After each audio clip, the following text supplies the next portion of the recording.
first and foremost with AI, there's a lot that we can do with pattern recognition. We are in a position today where we have great data visibility across our practices. Yep.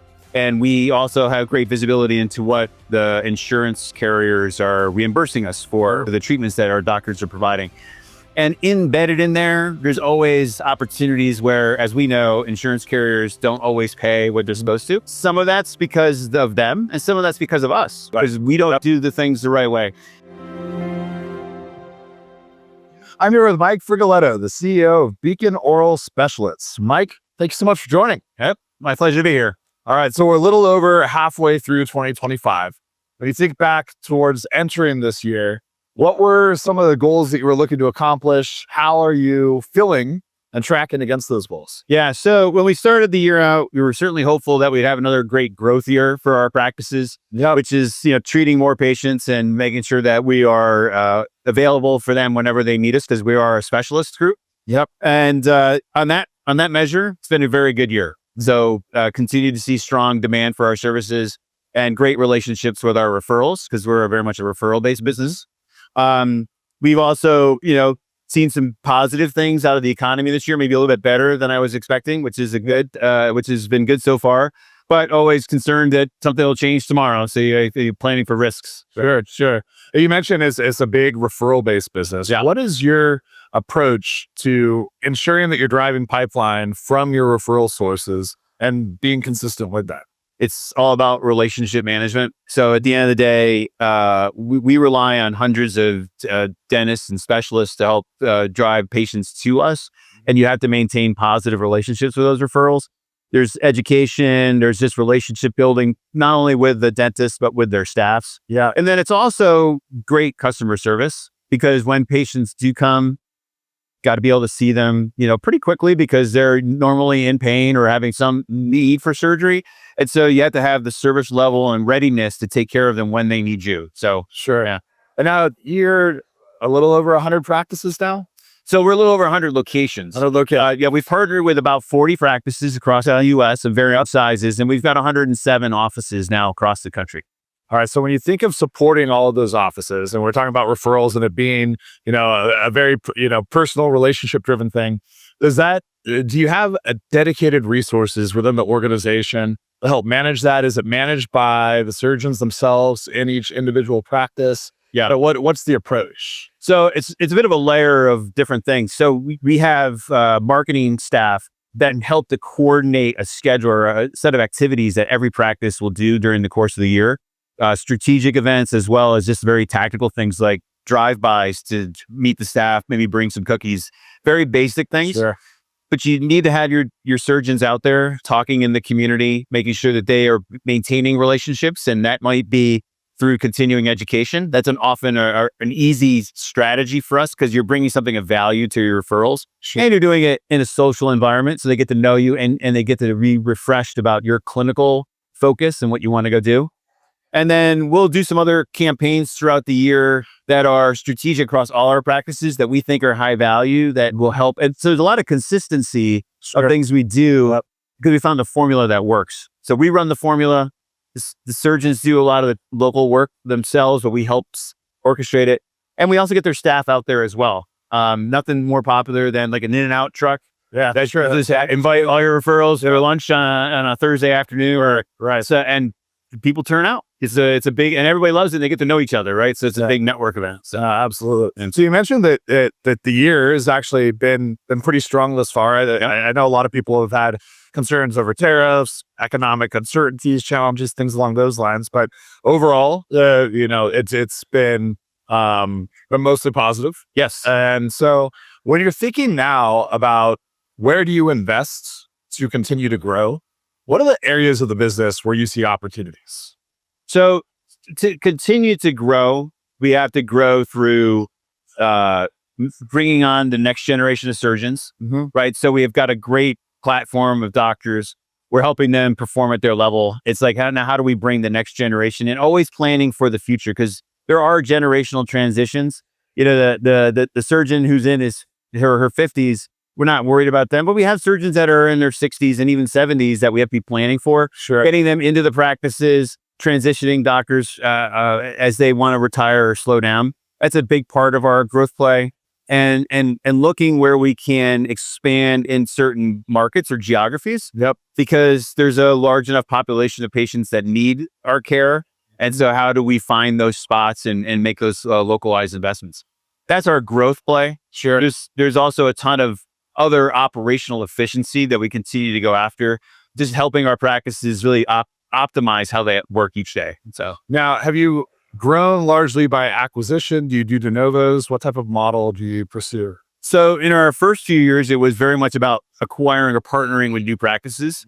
And that's still a core part of our growth strategy. But we need the organic growth as well. And so to get the organic growth, when you have a surgeon, how to make them grow, some of it's just how do they become more efficient during their day. Yeah.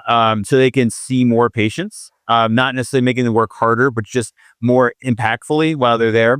So you take a lot of the administrative burden off their schedules. You show them or teach them through other doctors, like how they can optimize their schedule to see more patients and optimize their consults as well. That gets you some growth. And then there's just the growth of implants. Sure. And the increase in immediacy amongst our surgeons.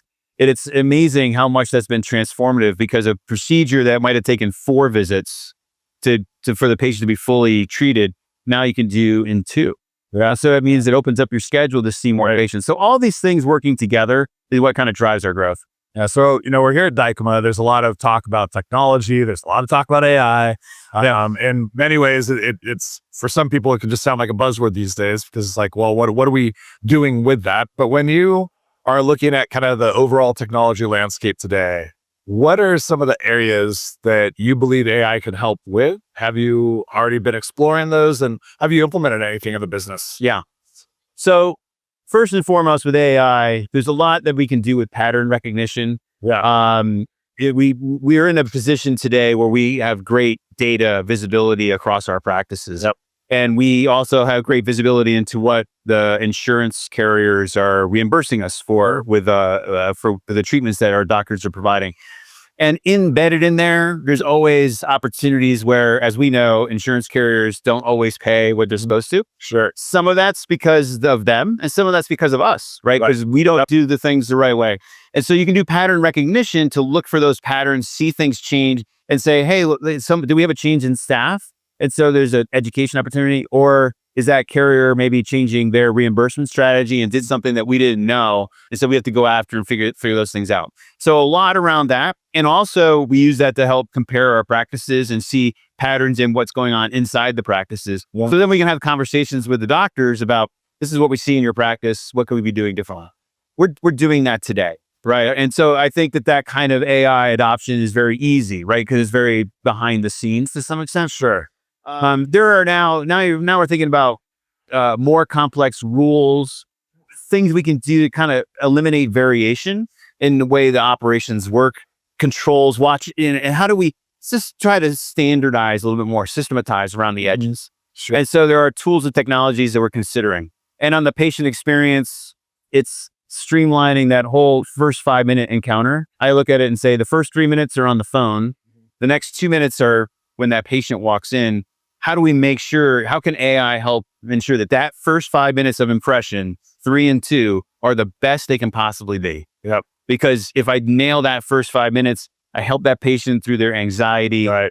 Get them to a good place. And then once it's in the doctor's hands, I know they're going to have a great outcome, right? Yeah. That part's awesome because the surgeons do great work. If you look at our Google ratings, you look at their NPS scores, we know the docs do well. Yeah. But all the experience now is that first 5 minutes and then the bill. Sure. And so it's like the barbell of where we got the emotional triggers as well for incredible, right? Yeah. If you go on Yelp, it's usually some sort of billing complaint, or they didn't answer the phone, or it's like that's where all the frustration is. Yeah. The doctors are awesome, right? Yeah. They do their jobs really well. So you see a role for AI receptionists? I think it can augment what we do. I don't think it'll ever replace. Yeah. And the reason it doesn't replace is because our patients have high anxiety. Yeah. You imagine people fear the dentists. I do robot on the other line. Yeah. I mean, if you don't like a dentist, you're not going to like a dental surgeon, right? It's like a double anxiety. Sure. And so you need a human interaction. But I think there is a place for it. I think it can help in certain situations. And I think you have to be transparent about it. Like I'd rather say to a patient, we can't answer the phone right now, but you can interact with our digital agent. They'll get you set up. We'll follow up with you. Like we can move the process along. You really value your relationship. Yep.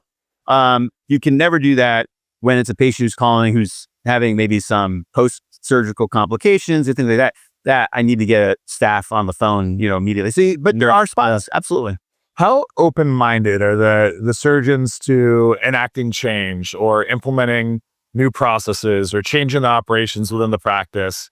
And how do you go about executing that change management? That is the proverbial challenge in an organization like ours. Sure.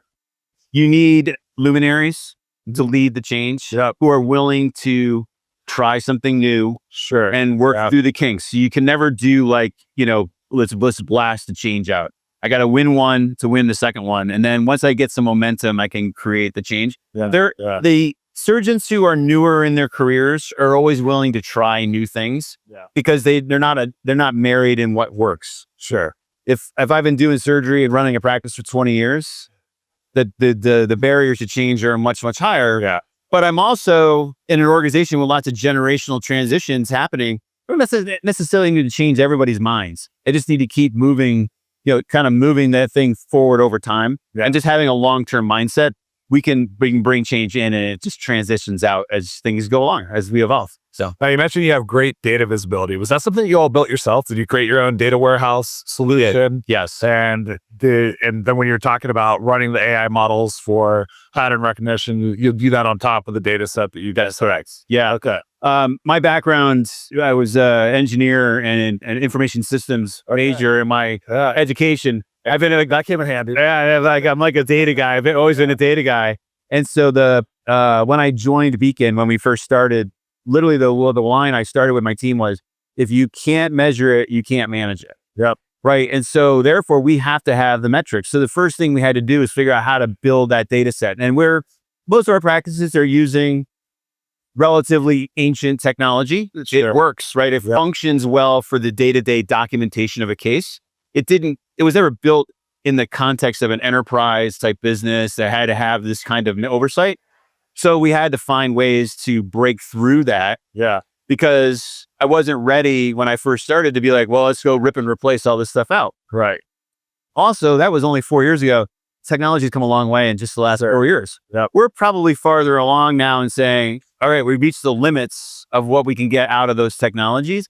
And to adopt AI and have a controlled system to reduce variation, I have to embed that in the technology. Right. And now those platforms that we have historically used are becoming obsolete, right? Because I have the data, I know what I need to change, but to make the change, I need to enable it through the technology. So we're at that point now after 4 years. Yeah. So we're on a journey where we'll be making those things happen over the next couple of years. It's, again, got a lot of practices, a lot of surgeons. It won't happen tomorrow, right? But you start a big crowd. You start to build your way through that, and but we're going to navigate our way there.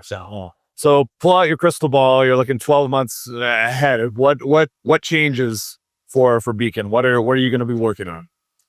In some respects, if we keep doing what we're doing, we have the model, right? We have the model. Mm-hmm. What the state of the art for us for the next generation of surgeons is they have to come into really well-equipped contemporary solutions. And I think there'll be more digital relationships with surgeons and their referrals. Sure. The historic context was surgeon referral was over golf, over dinner, right? Education. The future is I want to have a digital connection with my referral so that in some respects, the relationships are a little more transactional. Yeah. But they're more quick to adopt technology to sort of fortify that. And so I think our business over time will head in that direction as these next generation of surgeons transition in, and practices who have younger doctors in them seek that out. Sure. Right. Yeah. But that wasn't our start, but that's where we're headed. When you look at the industry as a whole, there's all the headwinds that everybody always talks about: inflations, tariff concerns, reimbursements, all these things. But what are the things that make you bullish about this business? Number one, people got to eat. Yep. And so we're in the surgery business. And it's amazing enough. Yeah. Right. Yeah. So I wouldn't say we're recession-proof. Yeah. We're recession-resilient. Yeah. Because patients can defer certainly aesthetic treatment and some level of other they can defer for a while using pain medication or whatnot, but at some point they need what our surgeons have to offer. Yeah. So that offers me some bullishness, right?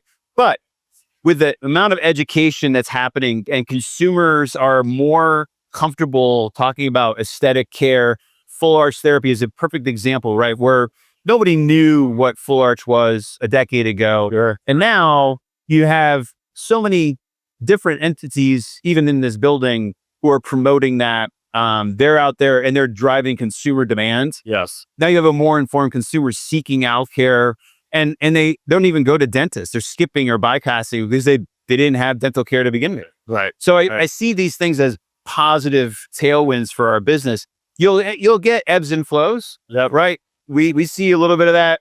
The economy suddenly sends a signal, and people, they hunker down for a little while. Yeah. But then pain, need, and they have to prioritize it. They'll come back. Yeah. And so I think that makes us pretty bullish about the future. Awesome. Hey, thanks so much for joining. Yeah, my pleasure. I appreciate it. The Dental Economist Show is brought to you by Planet DDS. To find out more about how cloud-based dental software by Planet DDS helps unleash dentists and their staff to focus on patient care, visit www.planetdds.com. Stay tuned for upcoming episodes by following wherever you listen to podcasts. Thanks for listening.